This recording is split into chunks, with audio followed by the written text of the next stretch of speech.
Welcome to our channel.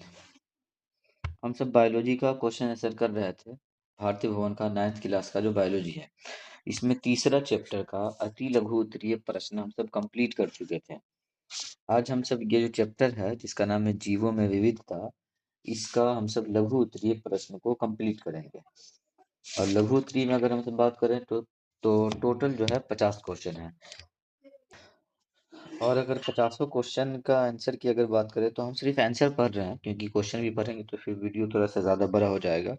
तो आप answer देख सकते हैं कि पहला क्वेश्चन का आंसर है जीवों की पहचान, नामकरण तथा उनके गुणों और संबंधों के आधार पर उन्हें समूहों में बांटने की विज्ञान शाखा को वर्गीकी टेक्सोनॉमी कहते हैं। यह जीवों के वैज्ञानिक अध्ययन और व्यवस्थित जानकारी प्रदान करती है। 2 नंबर का आंसर है, क्वेश्चन था कि वर्गीकरण की इकाइयों के नाम लिखें। आंसर है वर्गीकरण के प्रमुख इकाइयां टेक्सोनॉमिक कैटेगरीज है जो निम्नलिखित है। पहला में है प्रजाति, उसके बाद वंश, कुल, गण, वर्ग, संघ, जगत। इसमें प्रजाति सबसे छोटी तथा जगत सबसे बड़ी इकाई है। 3 नंबर क्वेश्चन था कि 5 जगत वर्गीकरण का आधार क्या है। आंसर है 5 जगत वर्गीकरण कोशिका संरचना, शरीर संगठन, पोषण की विधि, प्रजनन तथा विकास संबंधों के आधार पर किया गया है। इस पद्धति को व्हिटेकर ने प्रस्तावित किया था। 4 नंबर है कवकों को अलग जगत फंजाई में क्यों रखा गया है। आंसर है कवकों में क्लोरोफिल नहीं होता, इसीलिए वो अपना भोजन स्वयं नहीं बना सकते हैं। ये परपोषी या मृत जीवी होते हैं तथा इनकी कोशिका भित्ति काइटिन की बनी होती है। इन कोशिकाओं के कारण इन्हें अलग जगत फंजाई में रखा गया है। जीवाणुओं के विभिन्न रूपों के नाम लिखें। आंसर है आकृति के आधार पर जीवाणु 4 प्रकार के होते हैं। पहला गोलाकार, दूसरा दंडाकार, सर्पिल तथा अल्पविरामाकार। 6 नंबर क्वेश्चन का आंसर है कि पादप जगत के प्रमुख वर्ग है Thallophyta, bryophyta, pteridophyta, gymnosperm, angiosperm. इनका वर्गीकरण शरीर संरचना, संवहन ऊतक तथा बीज की उपस्थिति के आधार पर किया गया है। 7 नंबर है प्रोटिस्टा में किस प्रकार के जीवों को सम्मिलित किया गया है। आंसर है प्रोटिस्टा में एक कोशिकीय, यूकैरियोटिक तथा अधिकतर जलीय सूक्ष्म जीव शामिल होते हैं, जैसे अमीबा, पैरामीशियम, यूग्लिना, डाइटम आदि। ये स्वपोषी या परपोषी दोनों हो सकते हैं। थैलोफाइटा के 2 मुख्य लक्षण लिखे हैं। आंसर है इनका शरीर जड़, तना और पत्ती में विभाजित नहीं होता है, बल्कि थैलस रूप में होता है। इसमें संवहन ऊतक नहीं पाए जाते हैं तथा अधिकतर जलीय होते हैं। 9 नंबर क्वेश्चन है ब्रायोफाइटा एवं टेरिडोफाइटा के बीच 2 मुख्य अंतर स्पष्ट करें। आंसर है ब्रायोफाइटा में संवहन ऊतक अनुपस्थित होते हैं, जबकि टेरिडोफाइटा में उपस्थित होते हैं। ब्रायोफाइटा में जड़, तना, पत्ती अविकसित होते हैं, जबकि टेरिडोफाइटा में ये विकसित होते हैं। 10 नंबर है किस आधार पर फेनोग्राम को 2 भागों में विभाजित किया गया। आंसर है फेनोग्राम को बीज की प्रकृति के आधार पर जिम्नोस्पर्म और एंजियोस्पर्म में विभाजित किया गया है। जिम्नोस्पर्म में बीज नग्न होते हैं, जबकि एंजियोस्पर्म में बीज फल के अंदर ढके होते हैं। संघ स्केलमेंथीज निमेटोडा की 3 विशेषताएं लिखें। आंसर है इनका शरीर बेलनाकार एवं अखंडित होता है। इसमें छंद देह गुहा पाई जाती है। नर और मादा अलग अलग होते हैं तथा कई परजीवी होते हैं। 12 नंबर क्वेश्चन है संघ ऑर्थोपोडा के 3 मुख्य लक्षण लिखें। आंसर है इनके शरीर में संयुक्त पैर पाए जाते हैं, काइटिन का बाह्य कंकाल होता है, खुला परिसंचरण तंत्र पाया जाता है, उदाहरण के लिए तिलचट्टा, मकड़ी। 13 नंबर क्वेश्चन है मछलियों की विशेषताएं लिखें।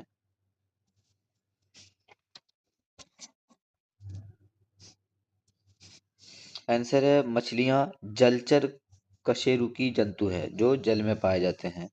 ये गल्फरों द्वारा शोषण करती है और शरीर पर शल्क पाए जाते हैं।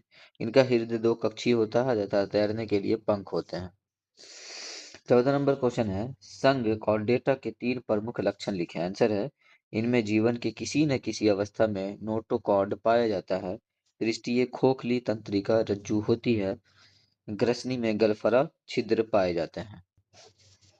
15 नंबर क्वेश्चन है वर्ग मैमेलिया के 4 विशिष्ट लक्षण लिखें। आंसर है इनमें दुग्ध ग्रंथियां होती है, जिनसे शिशुओं को दूध पिलाया जाता है। शरीर पर बाल पाए जाते हैं। ये उष्ण रक्तीय होते हैं तथा हृदय चार कक्षीय होता है।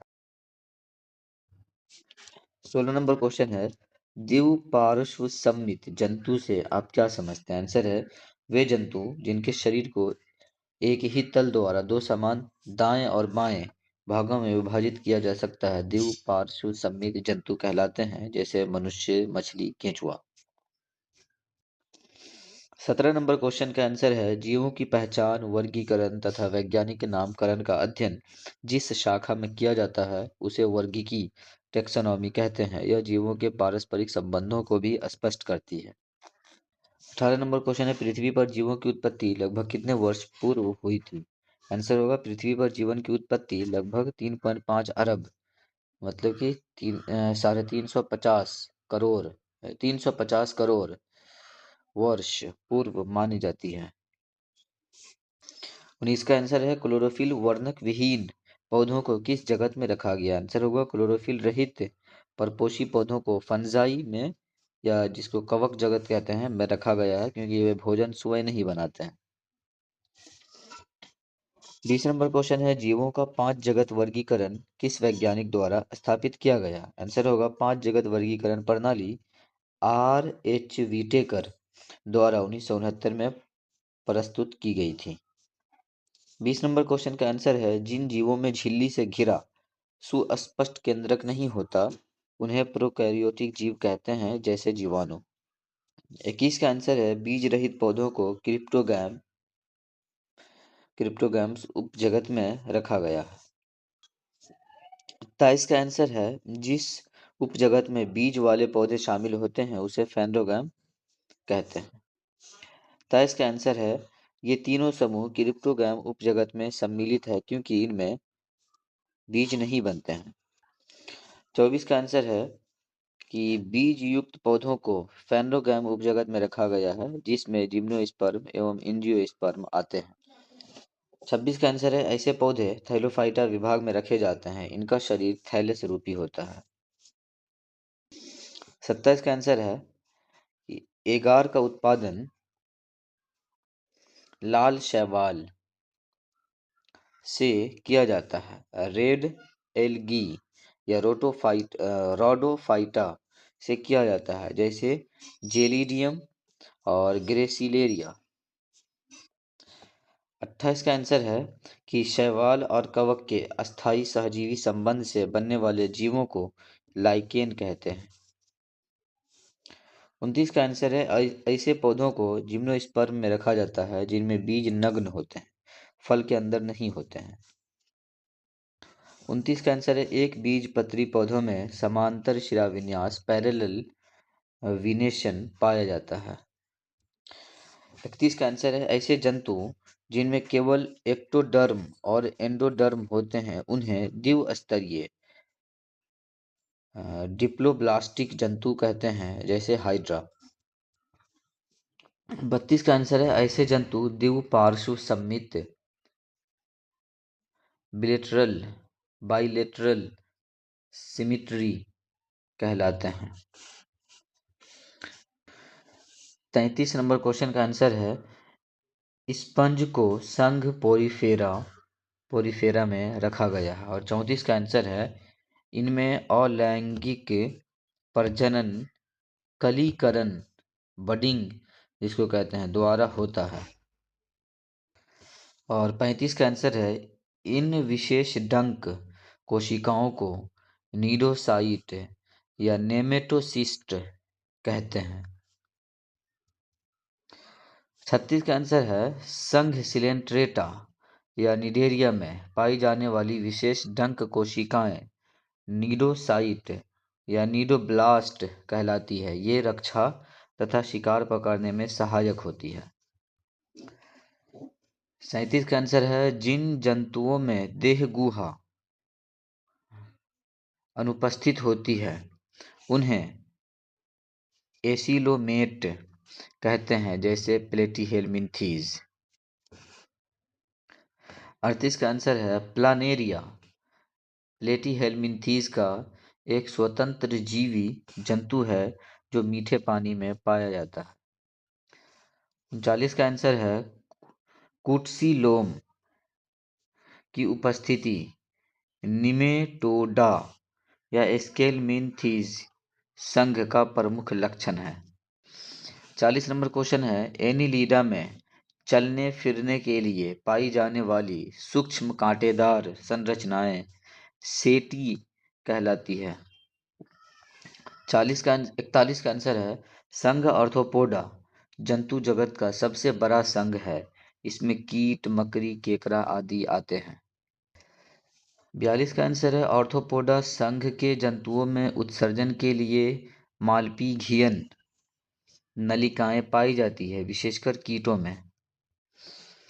43 का आंसर, घोंघे का शरीर जिस कोमल झिल्ली से ढका रहता है उसे मैंटल कहते हैं, यही कवच का निर्माण करती है। 44 का आंसर है, इकाइनोडर्मेटा में पाया जाने वाला यह तंत्र जल संवहनी तंत्र कहलाता है। यह चलने फिरने एवं श्वसन में सहायक होता है। 45 का आंसर है, उपसंघ वर्टिब्रेटा का दूसरा नाम क्रेनियाटा है। उसके बाद 46 नंबर क्वेश्चन, जिसका आंसर है, मछलियां गल्फरों द्वारा, जिसको गिल्स कहते हैं इंग्लिश में, शोषण करती हैं। 47 का आंसर है, ऐसे जंतुओं को उभयचर कहते हैं, एम्फीबिया कहते हैं, जैसे मेंढक। 48 का आंसर है, वर्ग रेप्टिलिया के जंतुओं में आंतरिक निषेचन इंटरनल फर्टिलाइजेशन होता है। इनमें नर और मादा का संयोग शरीर के अंदर होता है तथा ये अधिकतर अंडे देते हैं जिनके ऊपर कठोर कवच होता है, जैसे सांप, छिपकली, कछुआ, मगरमच्छ। 49 नंबर क्वेश्चन है, वर्ग एवीज के जंतुओं में हल्का एवं स्पंजी हड्डियों वाला अंतःकंकाल पाया जाता है जो उड़ने उड़ने में सहायक होता है। और लास्ट क्वेश्चन है कि एवीज और मैमेलिया नियत तापी वार्म ब्लडेड होते हैं, जबकि रेप्टिलिया अनियत तापी कोल्ड ब्लडेड कह सकते हैं होते हैं। तो दोस्तों, हम सब जो लघु उत्तरीय प्रश्न कर रहे थे इस चैप्टर का, वो कंप्लीट हो चुका है। 50 क्वेश्चन था और 50 क्वेश्चन हम सब कंप्लीट कर चुके हैं। अब हम सब इसका जो दीर्घ उत्तरीय प्रश्न बचा हुआ है, इसको हम सब नेक्स्ट वीडियो में कंप्लीट करेंगे। यदि आपको यह यूज़फुल लगा हो यह वीडियो, तो वीडियो को लाइक करें, शेयर करें, और अगर चैनल को सब्सक्राइब नहीं किए हैं तो चैनल को भी सब्सक्राइब कर दें, ताकि इस तरह के प्रत्येक वीडियो की नोटिफिकेशन आप तक पहुंचती रहे। मिलते हैं नेक्स्ट वीडियो में।